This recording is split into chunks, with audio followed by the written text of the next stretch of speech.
Hello, I am John Andrioni. Today I'll be walking you through Building Energy and Water Benchmarking in DC. This recorded webinar is a service provided by the DC Sustainable Energy Utility. First, I will give an introduction to who and what the DC Sustainable Energy Utility is. After that, we will jump right into the first step of energy and water benchmarking in DC, which is data collection. After that, I will demonstrate using EPA's Energy Star Portfolio Manager how to enter the data you've collected on the space use and utility data of your building into the tool. And then finally, I will demonstrate how to report the data you've entered into Portfolio Manager to the DC District Department of the Environment. The DC Sustainable Energy Utility was formed to help DC residents and businesses use less energy and save money. Its goals, as spelled out below, are primarily to reduce the energy consumption, to increase the amount of renewable energy we generate, to specifically improve the energy efficiency of low-income housing, and also to increase the number of green jobs. The DCSEU works to achieve these goals through a combination of technical assistance, workforce development, contractor training, local contractor preference, and incentives. If you are interested in incentives for energy efficiency projects that you are pursuing, I would suggest you start with the Business Energy Services Program. In the Business Energy Services Program, you will look at specific technologies that you are interested in installing and see a prescribed amount of a rebate that you will receive for installing that specific technology. As it states here, all projects should be submitted for pre-approval prior to the purchase of the equipment. So, for example, if you are replacing your fluorescent lighting in your hallways with LED lighting, you want to make sure that you've designated a technology of LED lighting that the DCSEU will provide a rebate for. And also submit the pre-approval form to them so that they know you are planning on installing these technologies. It's important to note that this year there is a limit of $80,000 per location. And, of course, as always, projects must contribute to an actual and permanent reduction in electrical or natural gas energy usage. For those who are considering more complex projects that exceed the $80,000 limit, or involve technologies that are not normally considered, I would suggest you reach out to our Commercial Custom Program. In the Commercial Custom Program, you will work directly with an account manager and our engineering team to help you work through developing, planning, and also potentially funding that project with a custom incentive calculation. If you are interested, please contact the DCSEU at 202-479-2222 or at info@dcseu.com. Now, on to benchmarking in DC. First, we will cover data collection for building energy and water benchmarking in DC.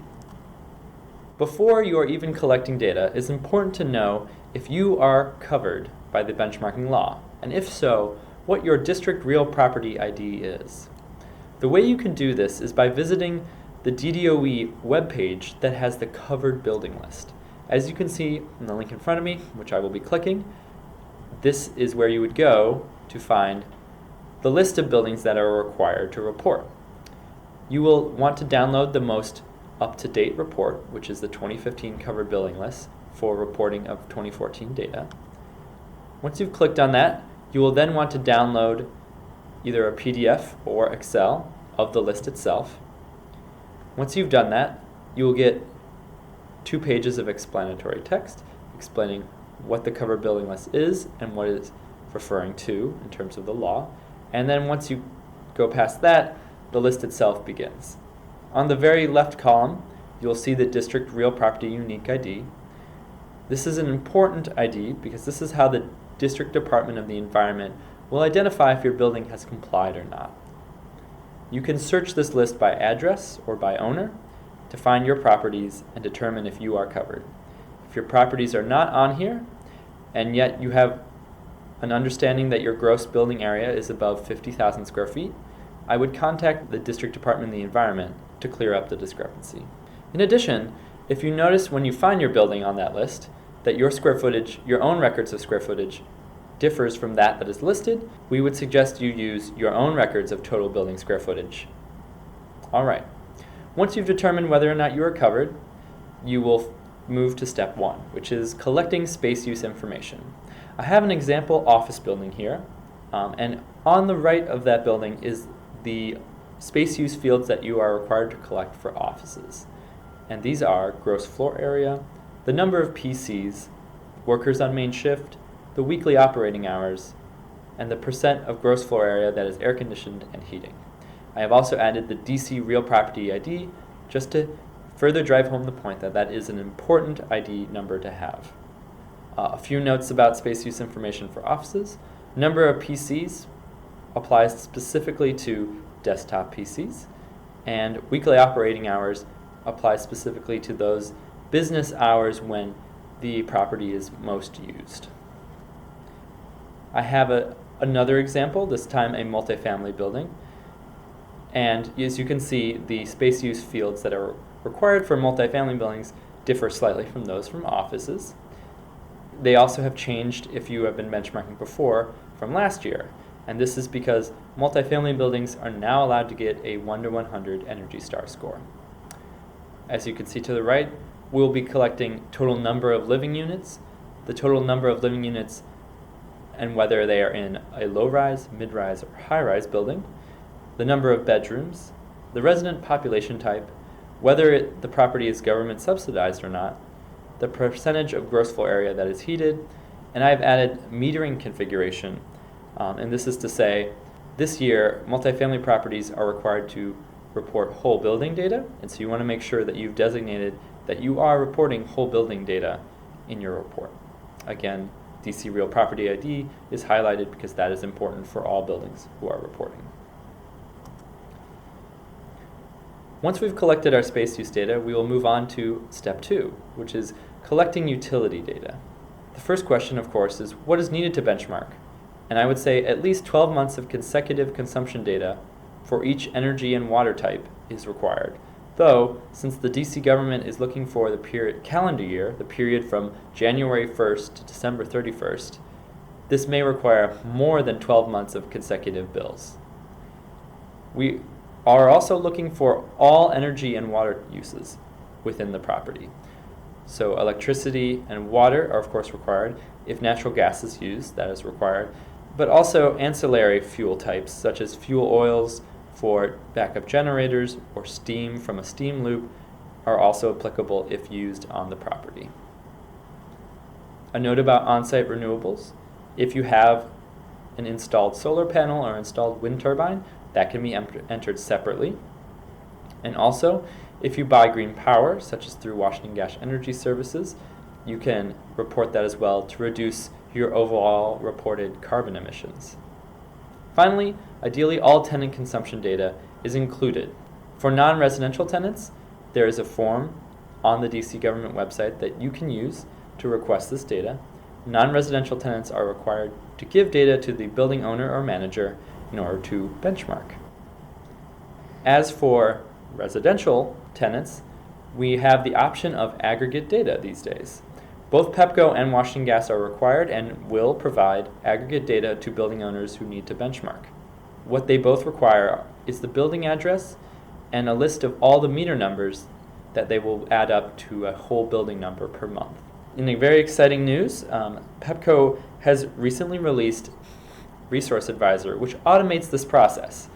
And what I mean by that is Resource Advisor is a tool which will link to your portfolio manager account and automatically upload each month your aggregate whole building electricity data, which will allow you to skip the steps of both asking PEPCO for that data and also entering it manually into Portfolio Manager.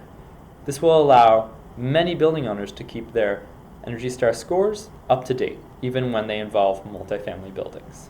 We're going to take a moment to demonstrate the various data access websites that are available to building owners and managers in the district.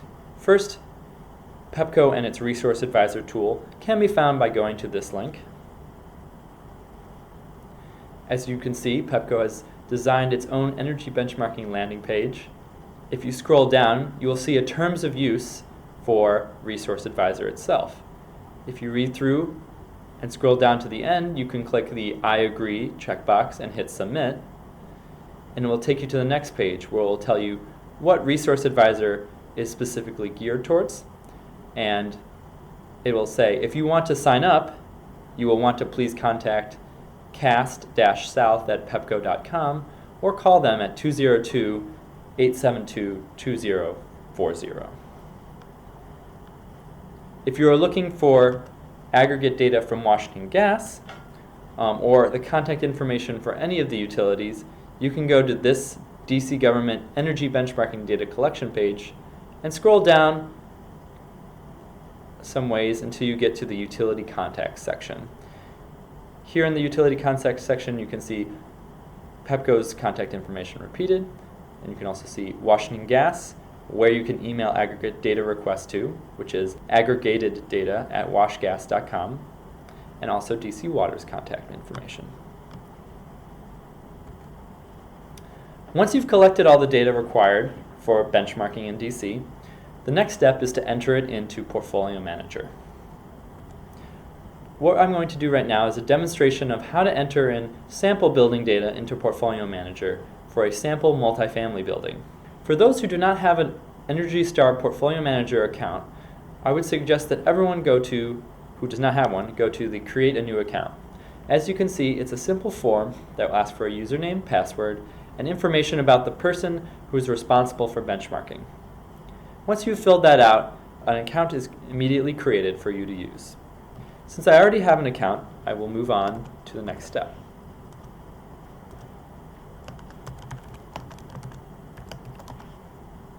Once you have signed in Portfolio Manager, you will first want to create your property.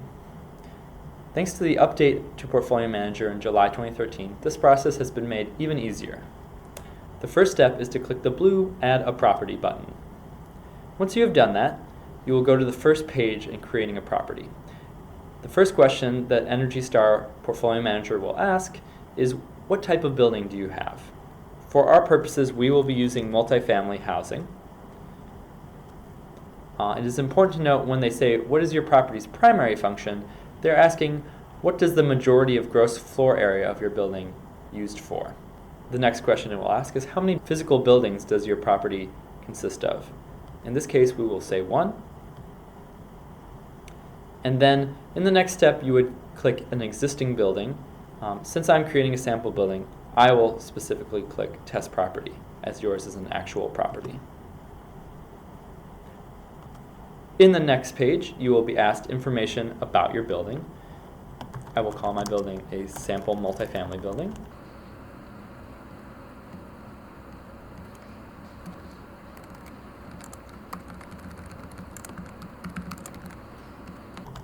A point to make about these fields here, Portfolio Manager does do weather normalization, which will allow you to compare, will allow you to compare your performance year over year.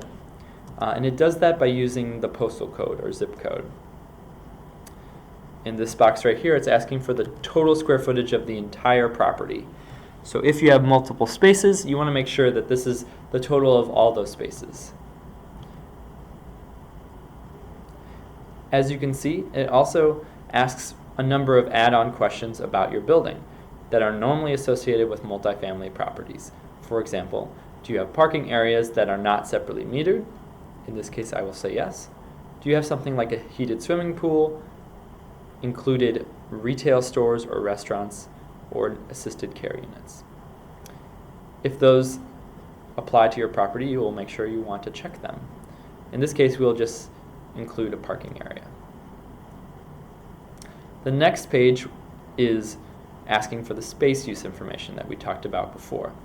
The first space use, the primary space use, is multifamily housing. And it's going to ask us again, what are that total number of residential living units, and are they in a low, mid, or high-rise building?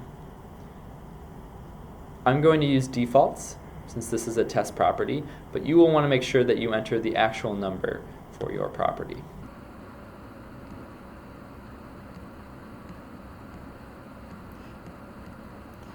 During resident population, you see there are a few different options.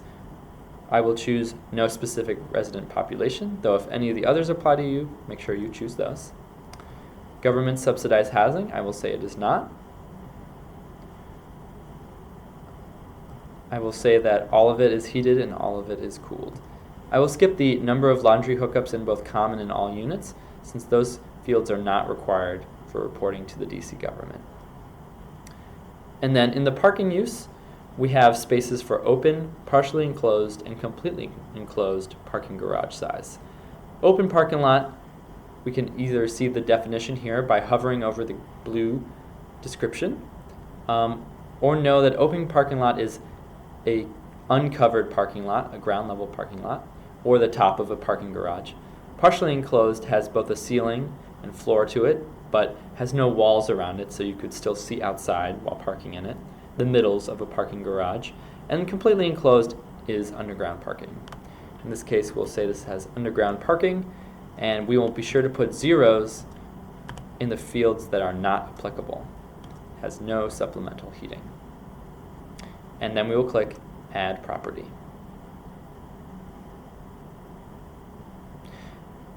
As you can see, we have the beginnings of our building. There is still no score because we have no energy or water information entered. But we can go to the Details tab to see what we have entered so far. We can click the gray arrow to have it turn blue and point down to see the details of the specific space use fields that we entered per property.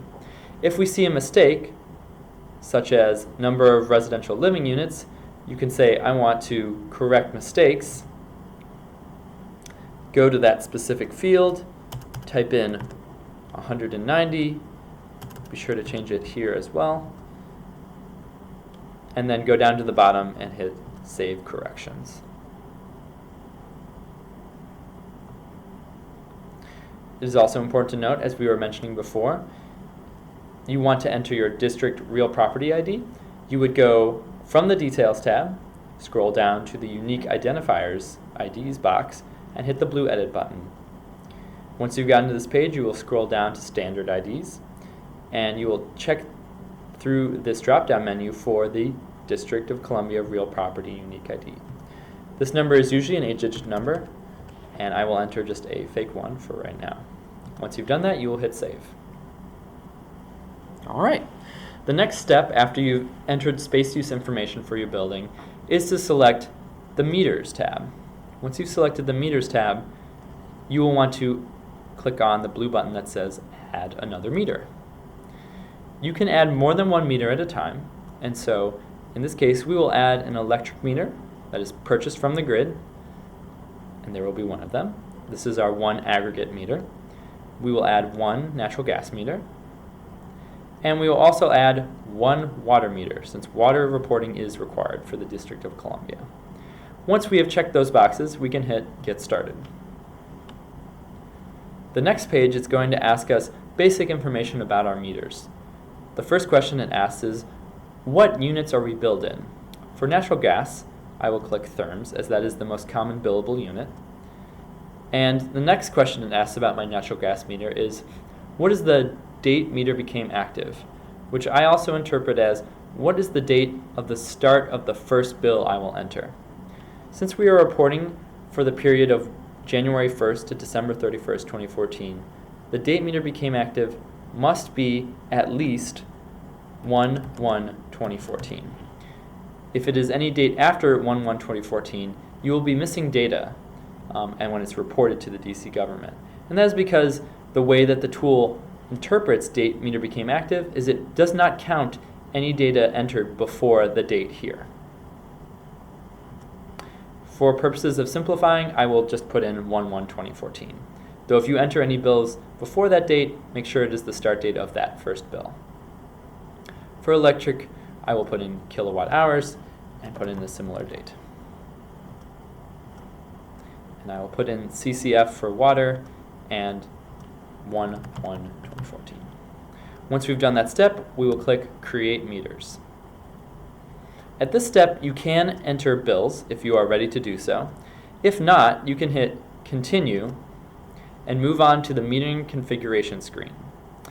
On the screen, it's going to ask, are these meters that you have created, ones that add up to the total energy and water use in the building. It is essentially asking, are these actual meters or sub-meters?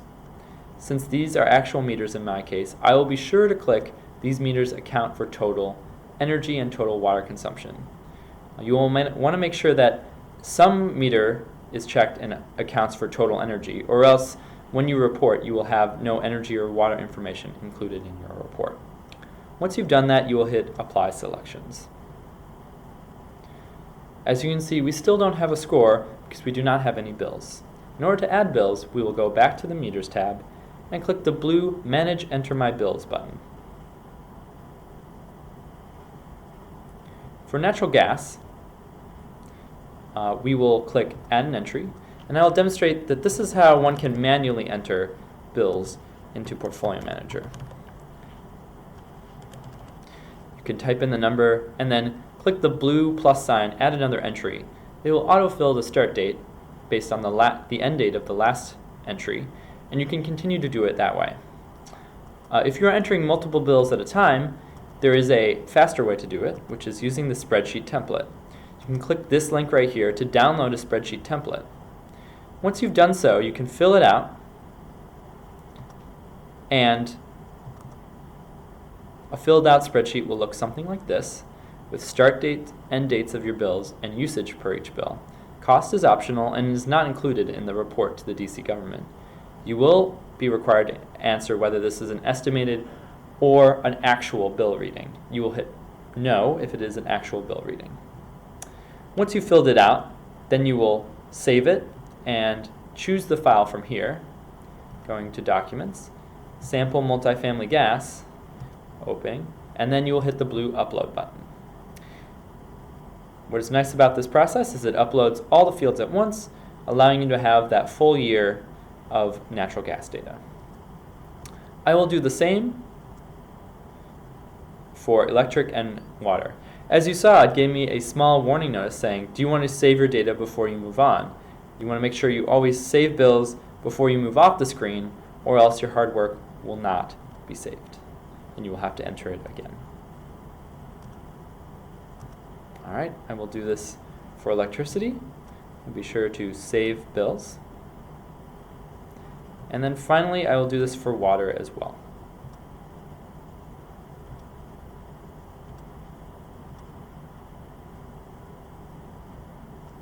And I'll hit Save Bills.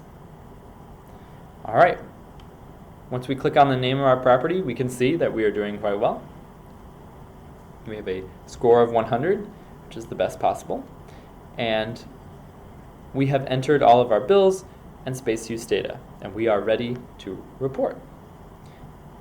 Just to be sure though, we can always run the data quality checker for our property. The way we do that is from the Summary tab, we will click Check Data Quality. We will want to run it for the time frame that we are reporting on, which means we will want the 12-month period that we are checking to end on December 2014. Once we've done that, we'll hit Run Checker, and we are looking for the green thumbs up that says congratulations. This means that no issues were found with our entry and our property, and we are ready to report. The last step in this process is reporting to the District Department of the Environment. In order to do that, you will want to go to the reporting webpage on the DC government's website. That can be found at this page here. On this page, you will see the reporting templates for all years previous and this year. This year we will be using the 2014 district reporting template, and reporting itself is actually done from Portfolio Manager. What you'll do is click that link, and it will open up Portfolio Manager for you and download the template into your account. If you are not signed in, it will ask you to sign in before it does this. As you can see, there are instructions for how to report and when it is due, April 1st, and we will go down to the bottom, and as you can see, the time frame is locked, so this template already knows to pull 2014 data, and we will want to select the properties that we are choosing to report. In this case, I only have one property in my account, so I will select one property, Sample Multifamily Building. After I've done that, I will generate a response preview. If I scroll down, I can see my response preview is highlighted in green. I can do a final check for data quality by downloading a preview in Excel. Once it's downloaded, I can open it up, and I can see exactly what the DC government will see when I report my data. It is a spreadsheet, one long row, and we were looking to make sure that we have the District of Columbia Real Property Unique ID. We want to make sure that we have square footage, both of the building and building and parking, if that is included. We want to make sure that our self-selected property type is correct, and that we have a site EUI, a weather normalized source EUI, and an Energy Star score, and water use. If we don't have these things, then it means there's some issue with our energy or water bills. Once we see that we have all these things, we can exit out of that, go back to our reporting, and say, we are ready. I want to send response.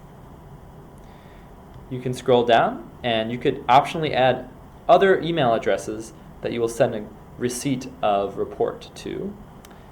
You will automatically get a report receipt to the email address associated with your account. It is required that you e-sign your response by checking the box, putting in your username. Let's see if we get this right. And once that's done correctly, you'll see a check mark that says signed. When you are finally ready to report, you will hit the blue Send Data button. I will not do this at this time because this is a test facility. However, once you've hit the Send Data button, the next screen will say, congratulations, you have reported, and you will receive an email with the receipt of your report almost immediately after sending it. And that is the steps for benchmarking and reporting to the DC government.